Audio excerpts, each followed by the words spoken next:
Sobre a violência, por Hannah Arendt. Tradução de André Duarte. Editora Civilização Brasileira. Canal Le Conde. Caros ouvintes, caso gostem do que será lido, por favor, adquiram o livro. E caso gostem do meu trabalho, possam, devam e queiram auxiliá-lo, e se é possível via Pix, PayPal, Apoia-se ou Vaquinha. Os links estão todos no descritivo. Há também link para a lista de desejos da Amazon, através da qual você poderá comprar livros que chegarão até mim para que sejam gravados. E também é possível tornar-se membro. Então, caso você concorde com o que aqui é feito e queira fazer parte deste movimento, dê uma olhada no descritivo. Os links estão todos neste e nos demais vídeos. Obrigada pela presença. Algo que é de graça e rápido e que todos podem fazê-lo é curtir, compartilhar, comentar, inscrever-se no canal, caso já não tenham feito. Sejam todos sempre muito bem-vindos. Muito obrigada pela presença. Eu finalmente desejo a todos uma boa escuta. Prefácio. Por Celso Laffer. Sobre a violência é um texto de importância na obra de Hannah Arendt. Representa muito, ao seu modo, um parar para pensar a respeito do tema, suscitado pelo contexto da rebelião estudantil de 1968, pela Guerra do Vietnã e pela discussão, no âmbito da nova esquerda, do papel dos meios violentos de resistência à opressão, como a guerrilha, particularmente nos processos de descolonização. Constitui assim, como era usual na sua maneira de elaborar conceitos e tratar de assuntos, uma reflexão teórica a partir de problemas concretos da agenda política contemporânea.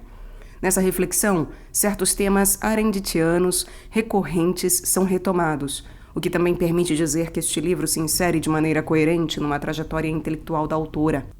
O livro se desdobra em 3 partes. Na primeira, o assunto recorrente é a ruptura, ou seja, a brecha entre o passado e o futuro, trazida pelo esfacelamento da tradição intelectual, que não tem categorias suficientemente abrangentes para lidar de maneira apropriada com o ineditismo das experiências políticas do século XX, entre as quais avulta o totalitarismo, tanto na sua vertente nazista quanto na stalinista. Nessa linha, Hannah Arendt mostra como o século XX encontrou na violência e na multiplicação dos seus meios pela revolução tecnológica, por exemplo, a bomba atômica, o seu denominador comum, apontando como uma das características da nova esquerda precisamente o tomar conhecimento dessa maciça intromissão da violência criminosa em larga escala na política. São exemplos paradigmáticos dessa intromissão os campos de concentração, o genocídio, a tortura e os massacres em massa de civis nos conflitos bélicos, que tipificam as modernas operações militares. Essa tomada de conhecimento pode, em contraposição, instigar o emprego de meios não violentos de resistência à opressão, como a desobediência civil, de que Hannah Arendt trata num importante ensaio. Pode também induzir a um patos e a um elan que inspiraram, e é disso que ela trata neste livro, uma posição favorável à violência e à aceitação, por exemplo, da argumentação de Sartre, no conhecido prefácio de Frantz Fanon, de que é pela violência que o homem se recria.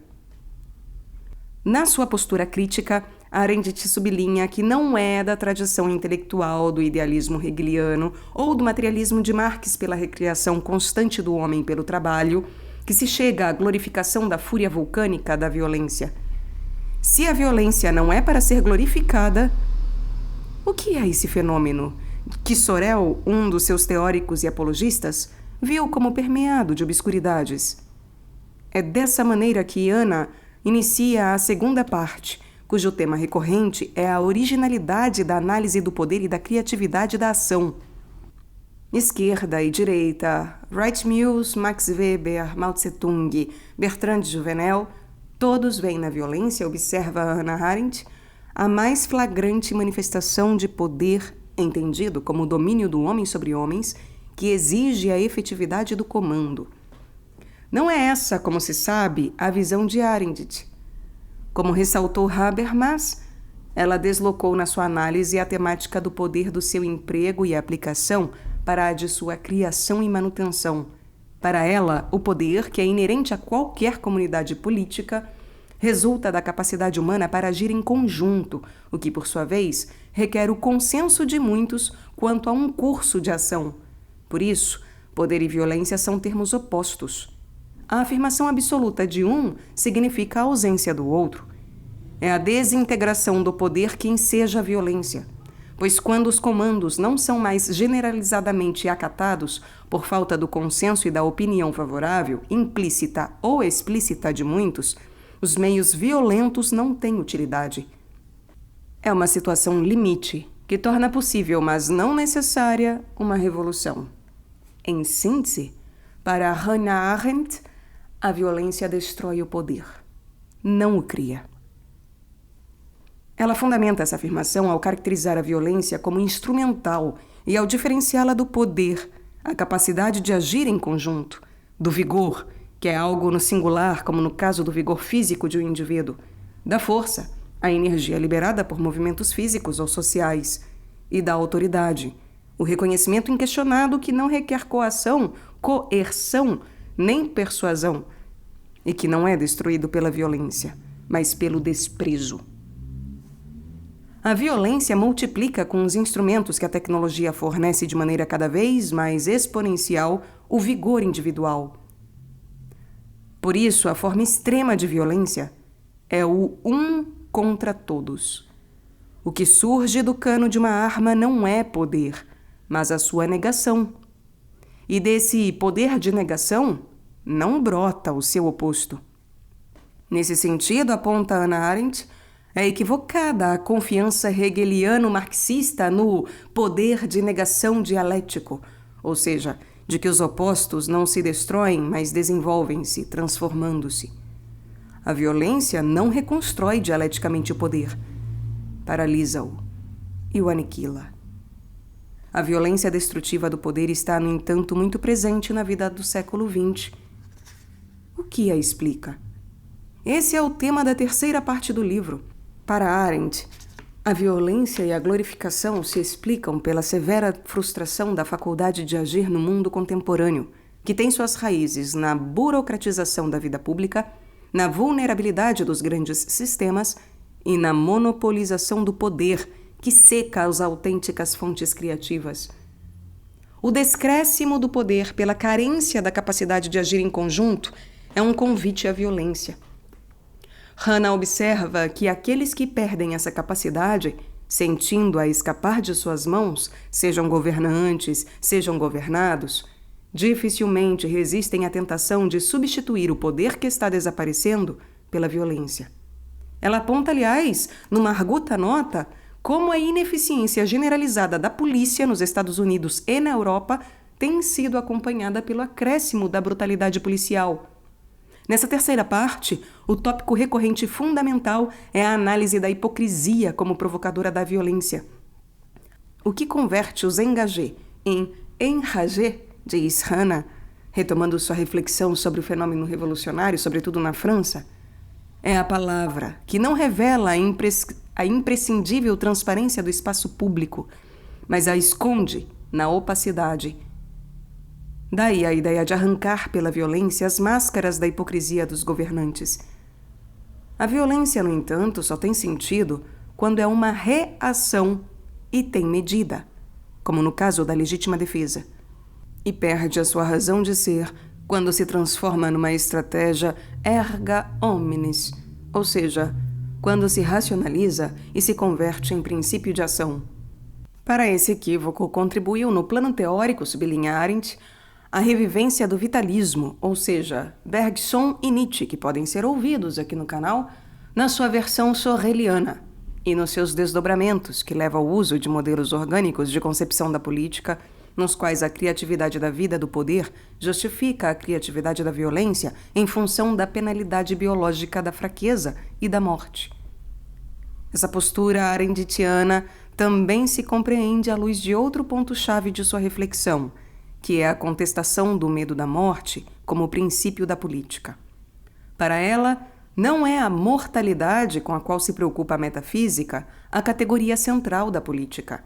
É a natalidade, a esperança do novo, que provém da criatividade do início da ação conjunta que anima a vita activa. Essa esperança que Arendt afirma em A Condição Humana significa, apesar de todos os traumas do século XX, uma impugnação ao medo, que do estado de natureza de Hobbes às entranhas do poder de Canet representa uma visão do poder e da política oposta à que ela buscou construir. Nesse sentido, e porque ela está, diria eu, de acordo com Guicciardini, para quem entre os homens normalmente a esperança pode mais que o temor, Arendt fez neste pequeno grande livro uma oportuna e vigorosa crítica da apologia da violência. São Paulo, maio de 1994. Capítulo 1.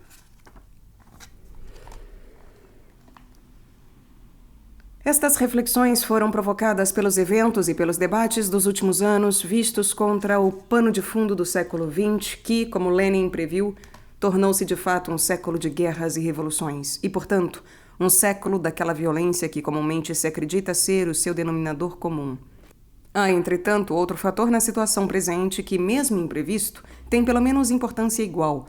O desenvolvimento técnico dos implementos da violência alcançou agora o ponto em que nenhum objetivo político poderia presumivelmente corresponder ao seu potencial de destruição ou justificar seu uso efetivo no conflito armado.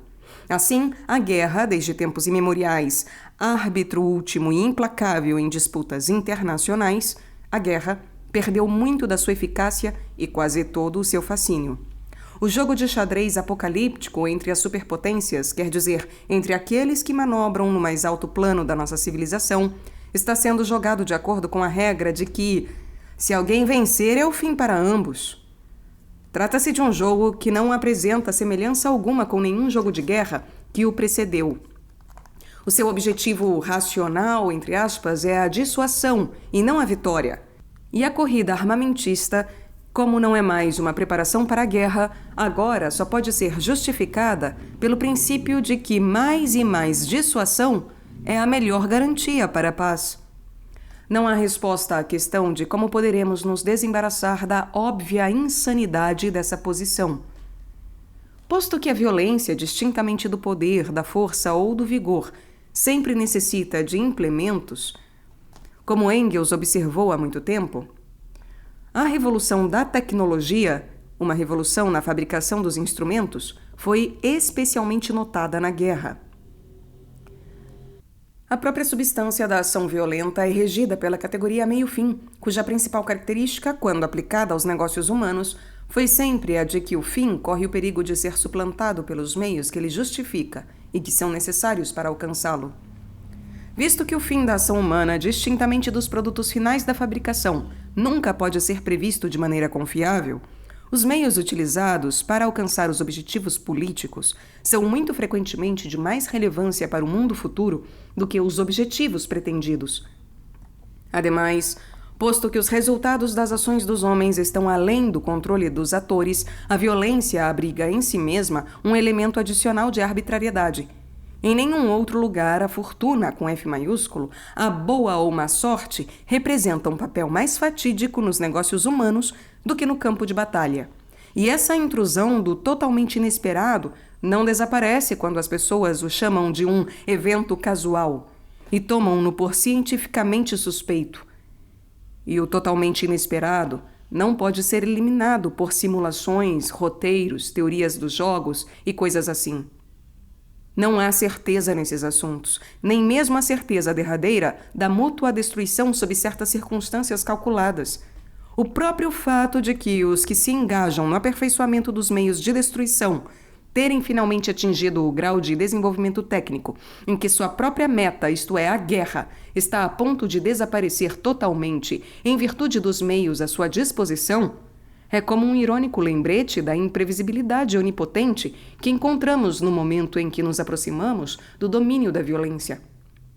A principal razão em função da qual a guerra ainda está entre nós não é um secreto desejo de morte da espécie humana, nem um instinto irreprimível de agressão, ou tampouco, e por fim, de forma mais plausível, os sérios perigos econômicos e sociais inerentes ao desarmamento, mas o simples fato de que nenhum substituto para esse árbitro último nos negócios internacionais apareceu na cena política.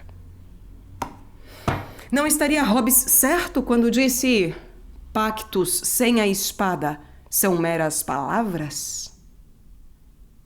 Não é provável que um substituto venha a aparecer enquanto estiverem identificadas a independência nacional, quer dizer, o estar livre da dominação estrangeira, e a soberania do Estado, isto é, a reivindicação de um poder ilimitado e irrestrito em assuntos externos. Os Estados Unidos da América estão entre os poucos países em que uma separação adequada entre liberdade e soberania é ao menos teoricamente possível, na medida em que as próprias bases da República Americana não seriam ameaçadas por ela.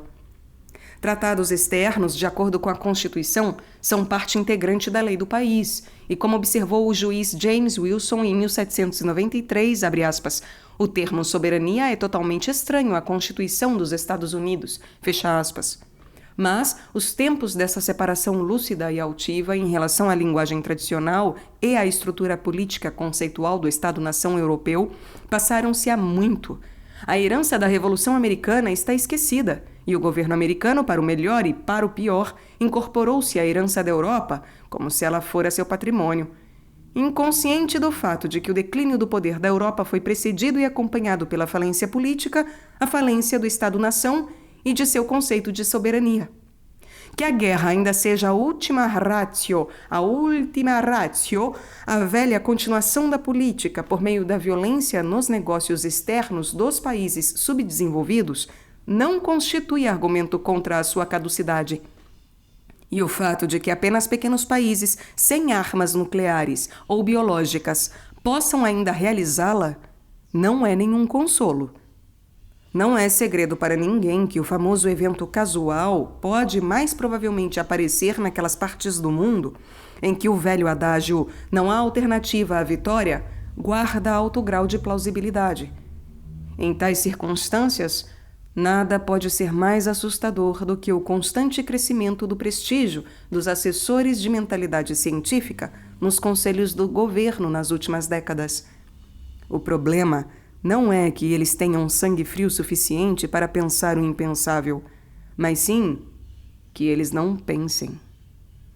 Em vez de entregarem-se a essa atividade antiquada e improcessável, calculam as consequências de certas suposições hipoteticamente assumidas, sem, contudo, ser capazes de testar as suas hipóteses contra as ocorrências reais. A falha lógica nessas construções hipotéticas dos eventos futuros é sempre a mesma. Aquilo que antes aparece como uma hipótese, com ou sem as suas consequentes alternativas, conforme o grau de sofisticação, torna-se imediatamente, em geral após uns poucos parágrafos, um fato, entre aspas, o qual então origina toda uma corrente de não-fatos similares, daí resultando que o caráter puramente especulativo de toda a empreitada é esquecido. Não é preciso dizer que isso não é ciência, mas pseudociência, abre aspas, a desesperada tentativa das ciências sociais e comportamentais, nas palavras de Noam Chomsky, de imitar as características superficiais das ciências que realmente têm um conteúdo intelectual significativo. Fecha aspas. E a mais óbvia e, abre aspas, mais profunda objeção a esse tipo de teoria estratégica não é a sua utilidade limitada, mas o seu perigo, pois ela pode nos levar a acreditar que temos um entendimento a respeito desses eventos e um controle sobre o seu fluxo, o que não temos, fecha aspas. Como indicou recentemente Richard N. Goodwin, em um artigo da revista que tinha a rara virtude de detectar o característico humor inconsciente de muitas dessas pomposas teorias pseudocientíficas. Eventos, por definição, são ocorrências que interrompem processos e procedimentos de rotina. Apenas em um mundo em que nada de importante acontece, poderia tornar-se real o sonho dos futurologistas. Previsões do futuro nunca são mais do que projeções de processos e procedimentos automáticos do presente, isto é, de ocorrências que possivelmente advirão se os homens não agirem e se nada de inesperado acontecer.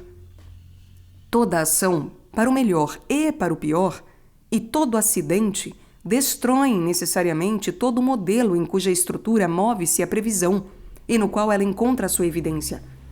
A observação passageira de Proudhon de que, abre aspas, a fecundidade do inesperado excede muito a prudência do estadista, fecha aspas, ainda é felizmente verdadeira.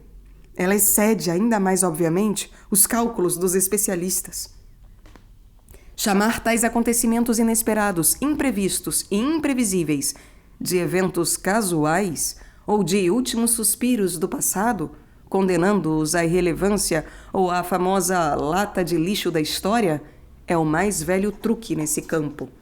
O truque, sem dúvida, ajuda a ordenar a teoria, mas ao preço de afastá-la mais e mais da realidade. O perigo está em que essas teorias não são apenas plausíveis, pois tiram seus indícios de tendências presentes efetivamente discerníveis, mas também possuem um efeito hipnótico em função da sua consistência interna.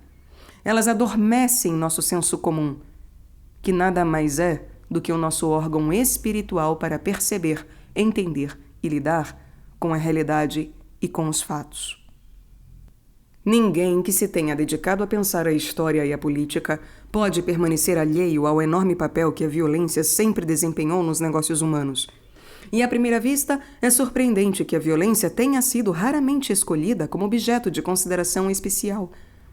Na última edição da Enciclopédia das Ciências Sociais, violência nem sequer merece menção. Isso indica quanto a violência e sua arbitrariedade foram consideradas corriqueiras e, portanto, negligenciadas. Ninguém questiona ou examina o que é óbvio para todos. Aqueles que viram apenas violência nos assuntos humanos, convencidos de que eles eram sempre fortuitos, nem sérios, nem precisos, Renan, ou de que Deus sempre esteve com os maiores batalhões, nada mais tinham a dizer a respeito da violência ou da história. Quem quer que tenha procurado algum sentido nos registros do passado, viu-se quase obrigado a enxergar a violência como um fenômeno marginal. Seja Clausewitz denominando a guerra como a continuação da política por outros meios, seja Engels definindo a violência como o acelerador do desenvolvimento econômico, a ênfase recai sobre a continuidade política ou econômica, sobre a continuidade de um processo que permanece determinado por aquilo que precedeu a ação violenta. E desse modo, os estudiosos das relações internacionais sustentaram até recentemente, abre aspas, a máxima de que uma resolução militar em desacordo com as mais profundas fontes culturais do poder nacional não poderia ser estável, fecha aspas. Ou, nas palavras de Engels, abre aspas, onde quer que a estrutura de poder de um país contradiga o seu desenvolvimento econômico, fecha aspas, será o poder político com seus meios de violência que sofrerá a derrota. Hoje, todas essas antigas verdades sobre a relação entre guerra e política ou a respeito da violência e do poder tornaram-se inaplicáveis. A Segunda Guerra Mundial não se seguiu à paz, mas uma guerra fria e o estabelecimento do complexo do trabalho industrial militar. Falar da, abre aspas, prioridade do potencial para fazer a guerra como a principal força estruturadora na sociedade, fecha aspas. Sustentar que, abre aspas, os sistemas econômicos, as filosofias políticas e a corpora iuris servem e ampliam o sistema de guerra e não o contrário, fecha aspas. Concluir que, abre aspas, a própria guerra é o sistema social básico dentro do qual outros modos secundários da organização social conflitam ou conspiram, fecha aspas. Tudo isso soa muito mais plausível do que as fórmulas do século XIX de Engels ou Clausewitz. Ainda mais conclusivo do que essa simples inversão proposta pelo autor anônimo de Report from Iron Mountain, em vez de a guerra ser uma extensão da diplomacia ou da política ou ainda da busca de objetivos econômicos, a paz é a continuação da guerra por outros meios, é o desenvolvimento efetivo das técnicas de combate. Nas palavras do físico russo Sakharov, abre aspas, uma guerra termonuclear não pode ser considerada uma continuação da política por outros meios, de acordo com a fórmula de Clausewitz. Ela seria um meio para o suicídio universal, fecha aspas. Além do mais, sabemos que, abre aspas, Algumas poucas armas poderiam fazer desaparecer todas as outras fontes do poder nacional em poucos instantes, fecha aspas. E que foram projetadas armas biológicas que propiciaram a, abre aspas, pequenos grupos de indivíduos a inversão do balanço estratégico, fecha aspas. E que elas seriam baratas o suficiente para serem produzidas por, abre aspas, nações incapazes de desenvolver forças nucleares de ataque, e que em poucos anos soldados robôs terão tornado os soldados humanos completamente obsoletos, fecha aspas. E que, finalmente, em combates convencionais, os países pobres são muito menos vulneráveis do que as grandes potências, justamente porque são subdesenvolvidos, e porque a superioridade técnica, abre aspas, pode ser muito mais um ônus do que uma vantagem em confrontos de guerrilha, fecha aspas. O que todas essas desconfortáveis novidades trazem como acréscimo é uma completa inversão nas relações entre poder e violência, antecipando uma outra inversão no futuro relacionamento entre os pequenos e os grandes poderes. A soma de violência à disposição de qualquer país pode rapidamente deixar de ser uma indicação confiável do seu vigor ou uma garantia segura contra sua destruição por um poder substancialmente menor e mais fraco. E isso apresenta uma sinistra similaridade para com um dos mais antigos insights da ciência política. Isto é, o de que o poder não pode ser medido em termos de riqueza, que a abundância de riqueza pode erodir o poder, e que a prosperidade é particularmente perigosa para o poder e bem-estar das repúblicas. Um insight que não perde a sua validade apenas porque foi esquecido, especialmente num tempo em que a sua verdade adquiriu uma nova dimensão de validade ao tornar-se aplicável também ao arsenal da violência. Quanto mais a violência se tornou um instrumento dúbio e incerto nas relações internacionais, tanto mais adquiriu reputação e apelo em questões domésticas, especialmente no que se refere ao tema da Revolução. A forte retórica marxista da nova esquerda coincide com o firme crescimento da convicção totalmente não marxista proclamada por Mao Tse-tung de que o poder brota do cano de uma arma.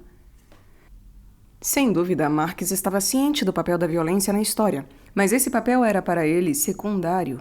Não a violência, mas as contradições inerentes à velha sociedade iriam conduzi-la ao seu próprio fim. O surgimento de uma nova sociedade era precedido, mas não causado, por irrupções violentas, que ele relacionou com as dores que precedem, mas certamente não causam, o evento do nascimento orgânico. Na mesma via, ele considerou o Estado um instrumento da violência sob o comando da classe dominante, mas o poder real da classe dominante não consistia nem se assentava na violência. Ele era definido pelo papel desempenhado pela classe dominante na sociedade, ou, mais exatamente, por seu papel no processo de produção. Tendo sido frequentemente notado e algumas vezes deplorado que a esquerda revolucionária, influenciada pelos ensinamentos de Marx, exclui o uso de meios violentos. A ditadura do proletariado, francamente repressiva nos escritos de Marx, veio após a Revolução e destinava-se, como a ditadura romana, a durar um período estritamente limitado. O assassinato político, exceto poucos atos individuais de terror perpetrados por pequenos grupos de anarquistas, era em geral prerrogativa da direita, enquanto levantes armados organizados continuavam a especialidade dos militares. A esquerda continuou convencida de que, abre aspas, todas as conspirações são não apenas inúteis, mas também prejudiciais. Ela sabia perfeitamente bem que as revoluções não são feitas intencional ou arbitrariamente, mas sempre foram em toda parte o resultado necessário de circunstâncias inteiramente independentes da vontade e do controle de partidos particulares e de classes inteiras. Fecha aspas. No plano da teoria, houve algumas poucas execuções. Georges Sorel, que no começo do século tentou combinar o marxismo com a filosofia da vida de Bergson, o resultado, embora em um grau de sofisticação muito menor, assemelha-se estranhamente ao conhecido amálgama de Sartre entre marxismo e existencialismo. Então, Sorel pensou a luta de classes em termos militares, mas terminou propondo nada mais do que o famoso mito da greve geral, uma forma de ação que hoje pensaríamos, por outro lado, como pertencente ao arsenal da política não violenta. Há 50 anos mesmo, essa proposta modesta lhe conferiu a reputação de fascista, não obstante a sua aprovação entusiástica por Lenin e pela Revolução Russa. Sartre, que em seu prefácio a Os Condenados da Terra, de Fanon, vai muito além em sua glorificação da violência do que fizera Sorel em suas famosas Reflexões sobre a Violência, mas além mesmo do que o próprio Fanon, cujo argumento ele pretende levar às suas conclusões, ainda menciona as afirmações fascistas de Sorel. E isso mostra quanto Sartre nada sabe de seu desacordo básico com Marx no que se refere à questão da violência, especialmente quando ele afirma que, abre aspas, a violência incontrolável é o homem recriando-se a si mesmo, fecha aspas, e que é por meio da fúria louca que os condenados da terra podem tornar-se homens. Essas noções são ainda mais notáveis porque a ideia do homem criando-se a si mesmo está estritamente na tradição do pensamento hegeliano e marxista. Ela é a própria base de todo o humanismo da esquerda. Mas, de acordo com Hegel, o homem produz-se a si mesmo por meio do pensamento, enquanto para Marx, que virou o idealismo hegeliano de cabeça para baixo, era o trabalho, a forma humana do metabolismo com a natureza, que preenchia essa função. E embora possa ser defendido que todas as noções do homem criando-se a si próprio tenham em comum o rebelar-se contra a própria facticidade da condição humana, nada é mais óbvio do que a afirmação de que o homem não deve a sua existência a si mesmo, tanto como membro da espécie quanto como indivíduo, e que, portanto, o que Sartre, Marx e Hegel têm em comum é mais relevante do que as atividades particulares por meio das quais esse não-fato poderia presumivelmente advir. Não se pode, todavia, negar que um abismo separa as atividades essencialmente pacíficas do pensamento e do trabalho de todos os feitos da violência. Abre aspas. Atirar em um europeu é matar 2 pássaros com uma mesma pedra. Aí jazem um homem morto e um homem livre, fecha aspas, diz Sartre em seu prefácio. Esta é uma frase que Marx jamais teria escrito. Citei Sartre a fim de mostrar que essa nova mudança rumo à violência no pensamento dos revolucionários pode passar despercebida mesmo para um dos seus porta-vozes mais representativos e articulados, e isso é tanto mais digno de nota por não se tratar, evidentemente, de uma noção abstrata na história das ideias. Se retornarmos ao conceito idealista de pensamento de cabeça para baixo, poder-se-ia chegar ao conceito materialista de trabalho. Nunca se chegaria à noção da violência. Não resta dúvida de que tudo isso possui uma lógica própria, mas ela se origina da experiência e essa experiência era totalmente desconhecida para qualquer geração anterior. O pathos e o élan da nova esquerda, a sua credibilidade, por assim dizer, estão intimamente relacionados com o estranho desenvolvimento suicida das armas modernas. Esta é a primeira geração a crescer sob a sombra da bomba atômica. Ela herdou da geração de seus pais a experiência de uma intromissão maciça da violência criminosa na política. Aprendeu na escola e na universidade sobre os campos de concentração e extermínio, sobre o genocídio e sobre a tortura, sobre massacres em massa dos civis na guerra, sem os quais as modernas operações militares não são mais possíveis, mesmo se restritas às armas convencionais. A sua primeira reação foi uma repulsa contra toda forma de violência, com a adoção quase natural de uma política da não-violência. O imenso sucesso desse movimento, especialmente no campo dos direitos civis, foi seguido pelo movimento de resistência contra a guerra no Vietnã, que permaneceu um importante fator na determinação do clima da opinião pública nos Estados Unidos. Mas não é segredo que as coisas mudaram desde então, que os adeptos da não-violência estão na defensiva e seria fútil dizer que apenas os extremistas se rendem a uma glorificação da violência, tendo descoberto, como os camponeses argelianos de Fanon, que apenas a violência compensa. Os novos militantes têm sido denunciados como anarquistas, nihilistas, fascistas vermelhos, nazistas e, com justificativa muito mais considerável, ludistas quebradores de máquinas, ao que os estudantes têm oposto slogans não menos sem sentido, tais como Estado policial, fascismo latente do capitalismo tardio e, com justificação consideravelmente maior, sociedade de consumo.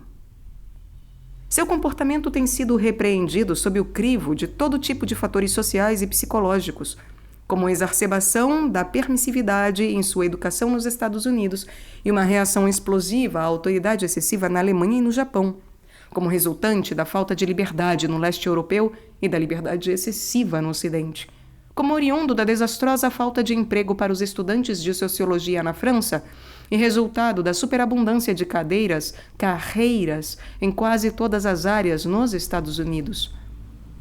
Esses fatores parecem bastante plausíveis em escala local, mas são claramente desmentidos pelo fato de que a rebelião estudantil é um fenômeno global. Um denominador social comum para o movimento parece estar fora de questão, mas é certo que, psicologicamente, essa geração parece caracterizar-se em qualquer lugar pela pura coragem, por uma surpreendente disposição para a ação e por uma confiança não menos surpreendente na possibilidade da mudança. Mas essas qualidades não são causas, e se perguntamos o que realmente levou a todo esse desenvolvimento inesperado nas universidades de todo o mundo, parece absurdo ignorar o mais óbvio e talvez mais potente fator, para o qual, ademais, inexiste precedente ou analogia: o simples fato de que o progresso tecnológico está, em muitos casos, levando diretamente ao desastre. De que as ciências ensinadas e aprendidas por essa geração parecem não apenas inaptas para desfazer as consequências desastrosas da sua própria tecnologia, mas alcançaram um estágio em seu desenvolvimento em que, abre aspas, qualquer droga de coisa que você faça pode transformar-se em guerra. Fecha aspas. Certamente, nada é mais importante para a integridade das universidades que, nas palavras do senador Fulbright, traíram a confiança pública ao tornarem-se dependentes de projetos de pesquisa financiados pelo governo. Então, nada é mais importante para a integridade das universidades do que uma separação rigorosamente observada em relação à pesquisa dirigida para a guerra e outros empreendimentos conexos. Mas seria ingênuo esperar que isso pudesse mudar a natureza da ciência moderna ou deter o esforço de guerra. Sendo ainda ingênuo negar que a limitação resultante bem poderia levar a uma queda dos padrões universitários. A única coisa que essa separação parece não acarretar é uma retirada geral dos fundos federais, pois, como indicou recentemente Jerome Letivin, do MIT, abre aspas, o governo não pode não nos financiar, fecha aspas. Do mesmo modo que as universidades não podem não aceitar os fundos federais. Mas isso significa que elas, abre aspas, têm de aprender como tornar estéril o apoio financeiro, fecha aspas. O que é uma tarefa difícil, mas não impossível, em vista do enorme aumento do poder das universidades nas sociedades modernas. Em resumo, a proliferação aparentemente irresistível de técnicas e máquinas, longe de ameaçar certas classes com o desemprego, ameaça a existência de nações inteiras e, presumivelmente, de toda a humanidade. É apenas natural que a nova geração devesse viver com mais consciência quanto à possibilidade do dia do juízo final do que aqueles acima dos 30. Não porque seja mais jovem, mas porque esta foi a sua primeira experiência decisiva no mundo. Aquilo que são problemas para nós está embutido na carne e no sangue dos jovens. Se fizerem 2 simples perguntas a um membro dessa geração, como você quer que seja o mundo em 50 anos?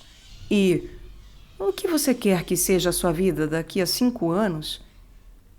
As respostas serão quase sempre precedidas por desde que ainda haja um mundo e desde que eu ainda esteja vivo.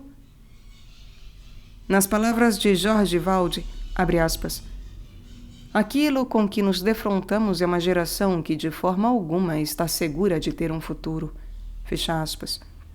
Pois o futuro, segundo Spender, é como uma, abre aspas, bomba relógio enterrada, cujo tic-tac soa no presente, fecha aspas. A frequente questão, quem são eles, esta nova geração?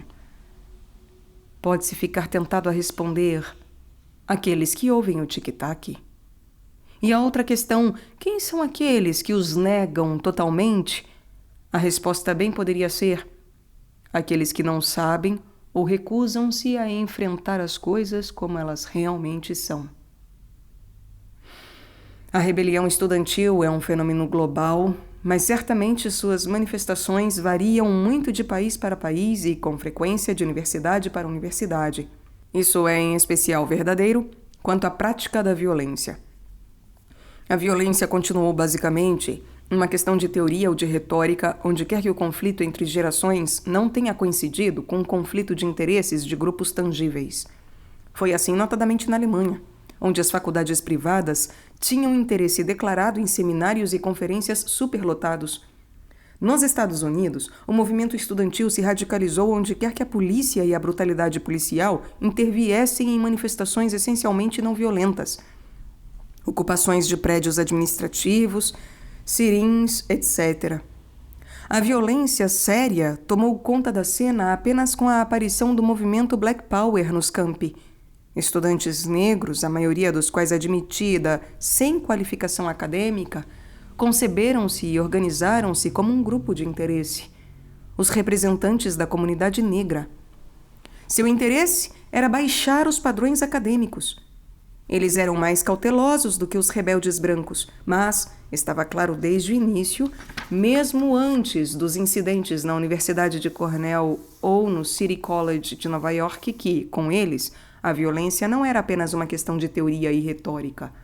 Mais ainda, enquanto a rebelião estudantil nos países ocidentais não conta em nenhum lugar com apoio popular fora das universidades e, como regra, encontra franca hostilidade quando se vale de meios violentos, subsiste uma vigorosa minoria da comunidade negra por trás da violência verbal ou efetiva dos estudantes negros. A violência dos negros pode de fato ser compreendida em analogia à violência dos trabalhadores nos Estados Unidos, uma geração atrás. E embora apenas Stockton Linde, tanto quanto eu saiba, tenha esboçado explicitamente a analogia entre os levantes trabalhistas e a rebelião estudantil, parece que a instituição acadêmica, em sua curiosa tendência de ceder mais às demandas dos negros, mesmo se elas são evidentemente tolas e abusivas, do que as reivindicações desinteressadas e com frequência altamente morais dos rebeldes brancos, também pensa nesses termos e sente-se mais confortável quando confrontada com interesses acrescidos de violência do que quando se trata da democracia participativa não violenta. A concessão das autoridades universitárias ante as exigências dos negros tem sido usualmente explicada pelo sentimento de culpa da comunidade branca. Eu penso que é mais provável que os docentes das faculdades, assim como o quadro dos administradores e dos conselheiros, estejam mais ou menos conscientemente atentos à óbvia verdade de uma conclusão oficial do relatório sobre a violência nos Estados Unidos, abre aspas. A força e a violência provavelmente serão técnicas de controle social e persuasão bem-sucedidas quando possuírem um amplo apoio popular. Fecha aspas. A nova e inegável glorificação da violência pelo movimento estudantil tem uma curiosa peculiaridade. Enquanto a retórica dos novos militantes se inspira claramente em Fanon, seus argumentos teóricos comumente não têm mais do que uma mistura de todo tipo de reminiscências marxistas. Isso é de fato bastante frustrante para quem quer que tenha lido Marx ou Engels. Quem poderia chamar uma ideologia de marxista se ela deposita sua fé em vadios desclassificados, acredita que a rebelião encontrará no Lumpenproletariat, não sei, a sua ponta de lança urbana e que gangsters iluminarão o caminho para o povo? São citações de Fanon. Sartre, com a sua grande felicidade no uso das palavras, deu expressão à nova fé. A violência, acredita ele agora, a partir da veemência do livro de Fanon, abre aspas, como a lança de Aquiles, pode regenerar as feridas que ela infligiu, fecha aspas.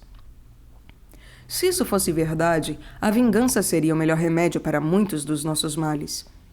Esse mito é mais abstrato e bem mais afastado da realidade do que o mito sorreliano da greve geral jamais o fora. Ele rivaliza com os piores excessos retóricos de Fanon, tais como a fome com dignidade é preferível ao pão comido na escravidão. Nenhuma história ou teoria é necessária para refutar essa afirmação. o mais superficial observador dos processos que se desenvolvem no corpo humano conhece a sua inverdade. Mas, se ele tivesse dito que o pão comido com dignidade é preferível ao bolo comido na escravidão, o aspecto retórico teria sido perdido.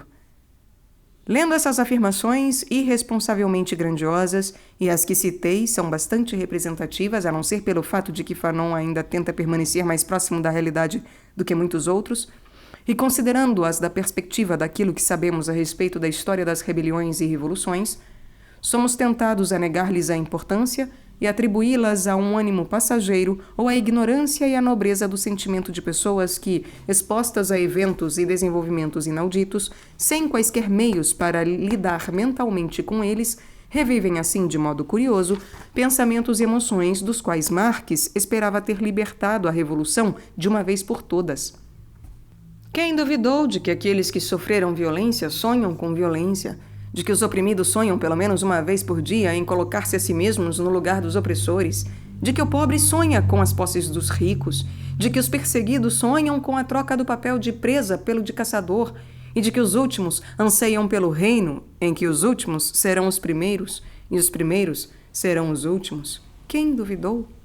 A questão, tal como Marx havia, é a de que sonhos nunca se tornam realidade. É notável a escassez de rebeliões de escravos e de levantes entre os deserdados e humilhados. Nas poucas ocasiões em que ocorreram, foi precisamente a fúria louca que transformou o sonho em pesadelo para todo mundo. Que eu saiba, em nenhum caso a força dessas explosões vulcânicas era igual à da pressão que os oprimia, nas palavras de Sartre. Identificar os movimentos de liberação nacional com tais explosões é profetizar o seu fim, sem considerar que sua vitória improvável não resultaria em uma mudança do mundo ou do sistema, mas apenas de pessoas. Finalmente, pensar que haja algo como uma unidade do terceiro mundo para a qual se poderia endereçar o novo slogan na era da descolonização como nativos de todos os países subdesenvolvidos, univos, é repetir as piores ilusões de Marx em uma escala muito maior e com uma justificação consideravelmente menor. O terceiro mundo não é uma realidade, mas uma ideologia. A questão persiste. Por que tantos dos novos apologistas da violência ignoram o seu desacordo decisivo em relação aos ensinamentos de Karl Marx, ou, em outros termos, por que se agarram com tenacidade obsessiva a conceitos e doutrinas não apenas refutados pelo desenvolvimento dos fatos, mas também claramente incongruentes com suas próprias políticas? O único slogan político positivo proposto pelo novo movimento, a exigência de democracia participativa, que ecoou em todo o globo e constituiu o denominador comum mais significativo das rebeliões no leste e no ocidente, provém do melhor na tradição revolucionária, o sistema de conselhos sempre derrotado, mas único fruto autêntico de toda a revolução desde o século XVIII. Entretanto, nenhuma referência a esse objetivo, em palavras ou em substância, pode ser encontrada nos ensinamentos de Marx e Lenin. Ambos almejavam, ao contrário, uma sociedade em que a necessidade da ação pública e da participação nos negócios públicos teria definhado com o Estado.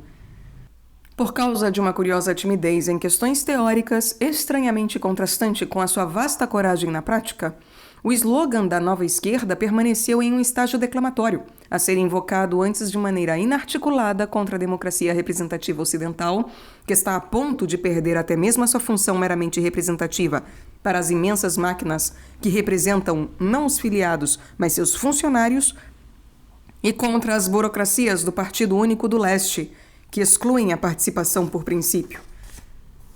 Ainda mais surpreendente com relação a essa estranha lealdade ao passado é a aparente inconsciência da nova esquerda a respeito da extensão em que o caráter moral da rebelião, agora fato amplamente aceito, conflita com sua retórica marxista. Nada é de fato mais chocante sobre esse movimento do que seu desprendimento. Peter Steinfels, em um excelente artigo sobre a Revolução Francesa de 1968, Estava absolutamente certo quando escreveu, abre aspas, Peggy poderia ter sido um patrono apropriado para a Revolução Cultural, com seu desprezo tardio pelo mandarinato da Sorbonne e a sua fórmula, a Revolução Social será moral ou não existirá, fecha aspas. Certamente todo movimento revolucionário tem sido conduzido pelos abnegados, motivados pela compaixão ou por uma paixão pela justiça, e isso naturalmente também é verdadeiro para Marx e Lenin. Porém, como sabemos, Marx havia quase efetivamente banido essas emoções. Se hoje o sistema despreza argumentos morais como emocionalismos, está muito mais próximo da ideologia marxista do que os rebeldes, e resolveu o problema da ausência de interesse dos líderes com a noção de que eles eram a vanguarda da humanidade, incorporando o interesse último da história humana. Todavia, primeiramente, eles também tinham de esposar os interesses não especulativos e realistas da classe operária e identificar-se com ela. Apenas isso lhes dava um solo firme fora da sociedade. E isso é precisamente o que falta aos modernos rebeldes desde o começo, sendo incapazes de encontrar aliados para além das universidades, apesar da sua busca desesperada por eles. A hostilidade dos trabalhadores em todos os países é um dado a ser registrado, e nos Estados Unidos, o colapso absoluto de qualquer colaboração com o movimento Black Power, cujos estudantes estão mais firmemente enraizados em sua própria comunidade e, portanto, em melhor posição de barganha nas universidades, foi o mais amargo desapontamento para os rebeldes brancos. Se os integrantes do Black Power foram sábios em sua recusa de representar o papel do proletariado para líderes abnegados de uma cor diferente, essa é outra questão. Não surpreendentemente, é na Alemanha, a velha pátria do movimento jovem, que um grupo de estudantes agora propõe alistar, abre aspas, todos os grupos organizados de jovens, fecha aspas, em suas fileiras. É óbvio o absurdo dessa proposta. Não estou segura a respeito do que venha a ser a resposta a essas incongruências, mas suspeito que a razão profunda para essa lealdade em relação a uma doutrina típica do século XIX tenha algo a ver com o conceito de progresso, com uma relutância a dispensar uma noção que costumava unir liberalismo, socialismo e comunismo à esquerda, mas que jamais alcançara o grau de plausibilidade e de sofisticação encontrado nos escritos de Karl Marx. A inconsistência sempre foi o calcanhar de Aquiles do pensamento liberal, que combinou uma lealdade inabalável ao progresso com uma recusa, não menos rigorosa, a glorificar a história em termos hegelianos e marxistas. E apenas isso poderia justificar e garantir o progresso. A noção de que haja algo tal qual o progresso da humanidade, como um todo, era desconhecida antes do século XVII. Tornou-se uma opinião bastante comum entre os homens de letras do século XVIII e então veio a ser um dogma quase universalmente aceito no XIX. Mas a diferença entre as primeiras noções e o seu estágio final é decisiva. O século XVII, e a esse respeito ele é mais bem representado por Pascal e Fontenelle, pensava o progresso em termos de uma acumulação do conhecimento ao longo dos séculos, enquanto para o século XVIII a palavra implicava uma educação da humanidade. Há aqui uma expressão de Lessing, eu não saberei dizê-la, cujo fim coincidiria com a era da maioridade do homem. O progresso não era ilimitado, e a sociedade sem classes de Marx, vista como o reino da liberdade que poderia ser o fim da história, frequentemente interpretada como uma secularização da escatologia cristã ou do messianismo judaico, de fato ainda sustenta a insígnia da era do iluminismo. Iniciando-se o século XIX, entretanto, todas as limitações desapareceram. Agora, nas palavras de Proudhon, o movimento é l'effet primitif, e as leis do movimento são as únicas eternas. Esse movimento não tem começo nem fim. Le mouvement est, voilà tout. Do homem, tudo que podemos dizer é que nascemos capazes de aperfeiçoamento, mas jamais seremos perfeitos. A ideia de Marx, tomada de empréstimo a Hegel, de que cada velha sociedade traz consigo as sementes da sua sucessora, do mesmo modo como todo organismo vivo traz consigo as sementes da sua descendência, é realmente não apenas a mais engenhosa, como também a única garantia conceitual possível para a eterna continuidade do progresso na história. E posto que o movimento deste progresso deve advir do confronto de forças antagônicas, é possível interpretar cada retrocesso como um recuo necessário, mas apenas temporário. Com certeza, uma garantia que, em última análise, apoia-se em nada mais do que uma metáfora, não é a base mais sólida para erigir uma teoria. Mas isso, infelizmente, o marxismo compartilha com muitas outras doutrinas na filosofia. Sua grande vantagem se torna clara tão logo a comparamos com outros conceitos de história, tais como o eterno retorno, a ascensão e queda dos impérios, a consequência fortuita de eventos essencialmente desconexos, os quais podem ser igualmente documentados e justificados, mas sem que nenhum deles possa garantir a continuidade de um tempo linear e o progresso contínuo na história. E o único concorrente no ramo, a antiga noção de uma época de ouro nos primórdios, a partir da qual tudo mais é derivado, implica, por sua vez, a desagradável certeza de um declínio contínuo. Por certo, há alguns poucos efeitos colaterais melancólicos na ideia tranquilizante de que precisamos apenas marchar para o futuro, o que, de todo modo, não nos é dado evitar, a fim de encontrarmos um mundo melhor. Em primeiro lugar, ao simples fato de que o futuro geral da humanidade nada tem a oferecer para a vida individual, cuja única certeza futura é a morte.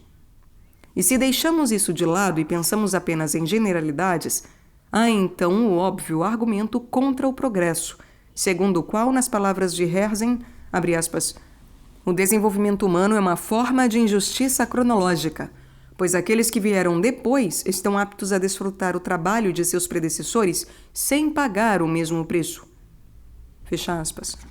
Ou nas palavras de Kant, que pode ser ouvido aqui no canal, abre aspas, será sempre desconcertante que as gerações precedentes pareçam carregar seu fardo de ocupações apenas para o bem das que virão, e que apenas as últimas devam ter a sorte de habitar a construção completa.